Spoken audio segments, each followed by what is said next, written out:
যশোরের মাতৃসেবা ক্লিনিকের সেই সিজেরিয়ান কক্ষটিতে ঠিক যেন এক অলৌকিক মুহূর্ত নেমে এসেছিল।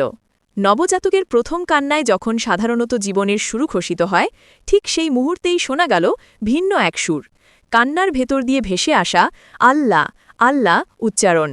উপস্থিত চিকিৎসক, সেবিকা সবাই থমকে তাকিয়েছিলেন বিস্ময় ভরা চোখে।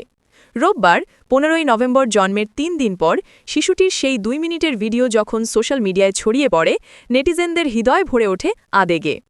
সবাই দোয়া করতে শুরু করেন শিশুটির জন্য, দীর্ঘ, সুস্থ, আলোকিত জীবনের কামনা করে।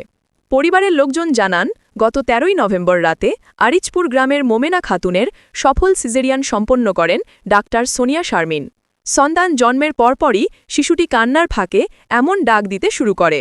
ঘটনার বর্ণনা দিতে গিয়ে ক্লিনিকের কর্মীরা এখনও আবেগে কেঁপে ওঠেন। মাতৃসেবা ক্লিনিকের ব্যবস্থাপনা পরিচালক মুনিরুল ইসলাম চোখ ভিজে আসা কণ্ঠে বলেন, এটা যেন আমাদের চোখের সামনে ঘটে যাওয়া এক অলৌকিক ঘটনা। আল্লাহ তার রহমতে এই শিশুটির জীবনকে কল্যাণময় করুন। যশোরের 250 শয্যা জেনারেল হাসপাতাল মসজিদের ইমাম ও হাফেজ মাওলানা আব্দুল গনি খান ভিডিওটি দেখে আবেগে আপ্লুত হয়ে বলেন, স্পষ্টভাবেই আল্লাহ আল্লাহ ডাক শোনা যাচ্ছে। আল্লাহর ক্ষমতার কোনো সীমা নেই, তিনি চাইলে যে কোনো কিছু ঘটাতে পারেন। পুরো যশোর জুড়ে এখন এই শিশুটির সংবাদ, মানুষ একে দেখছে আল্লাহর এক রহমত হিসেবে আর দোয়া করছে নবজাতকের জন্য, যেন তার জীবন হয় শান্তি, নূর ও কল্যাণে ভরা।